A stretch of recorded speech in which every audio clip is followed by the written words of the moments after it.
une chaleureuse bienvenue aux États-Unis d'Amérique.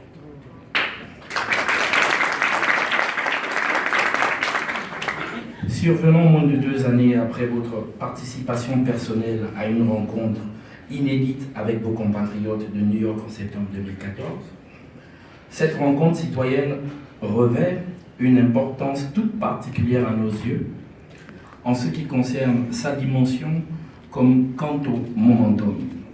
En effet, non seulement il s'est élargi aux ressortissants gabonais des États-Unis d'Amérique et du Canada, mais il se déroule à quelques mois du prochain scrutin présidentiel. Nous vous remercions infiniment de cette heureuse initiative qui offre aux Gabonais de l'hémisphère nord-américain l'opportunité inestimable de conférer avec vous et les membres de votre délégation, d'en apprendre davantage sur les réalités du pays et surtout de nous rassurer. J'ai bien dit de nous rassurer.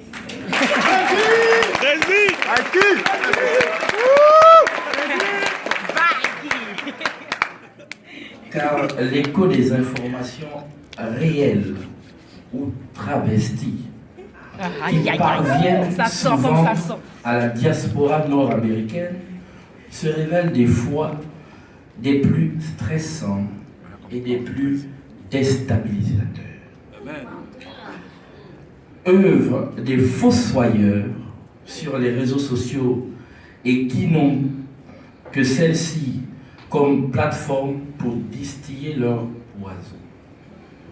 Certes, la vie politique, nous dit-on, donne lieu à des joues et à des batailles sans merci. Très bien. Très bien. Mais, comment peut-on, quand on aime son pays, rester insensible face au déferlement de tant de félonie, d'injures, de dénigrement et de chantage?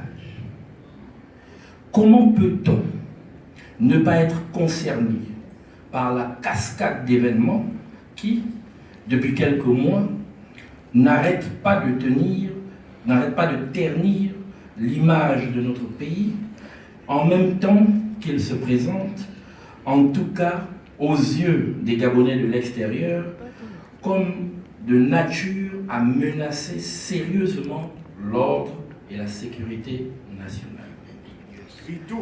Même s'il faut reconnaître à tout citoyen le droit légitime d'aspirer au pouvoir, l'on ne peut manquer de souhaiter que l'exercice de ces libertés s'intègre dans des normes immuables et que l'élection présidentielle prochaine se déroule normalement et dans la paix.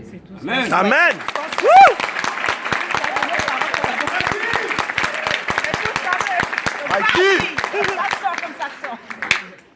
Pas de guerre civile. Comme le dénonçait récemment un latino-américain, ces gens se comportent comme si le siège présidentiel est un banc sur lequel peuvent s'installer 5 ou davantage de personnes en même temps, alors que le fauteuil présidentiel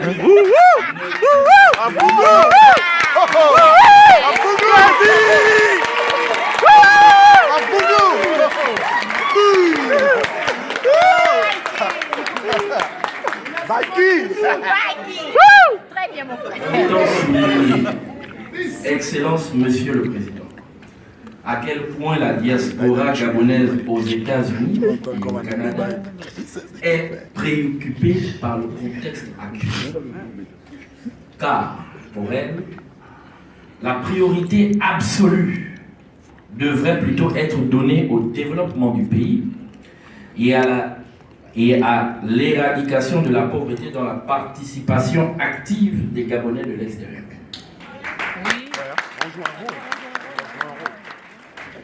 Pas à insulter son propre pays, ses institutions et appeler au meurtre.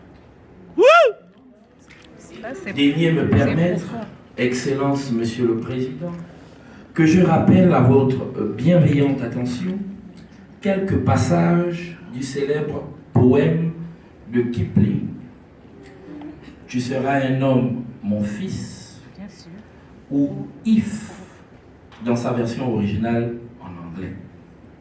Je cite, si tu peux avoir détruit l'ouvrage de ta vie et sans dire un seul mot te mettre à rebâtir, ou pour en un seul coup l'aucun de 100 parties, sans un geste et sans un soupir, si tu peux supporter d'entendre tes paroles, travesties par des gens, par des gueux, pour exciter des sots, et d'entendre mentir sur toi leur bouche folle, sans mentir toi-même d'un mot, alors les rois, les dieux, la chance et la victoire seront à tout jamais tes esclaves soumis.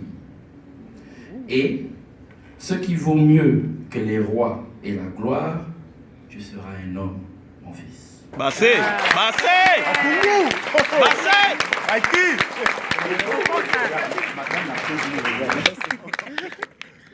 Bon. Excellence, Monsieur le Président. La diaspora gabonaise d'Amérique et du Canada saura distinguer le bon grain de l'ivraie. Ah oui. Bassé, Bassé. Très bien. Votre vision et vos grandes et osées ambitions pour le Gabon, Très osé. nous les partageons. Bassé, L'égalité des chances, c'est pour nous. Bassé, Et nous changerons ensemble. Bassé.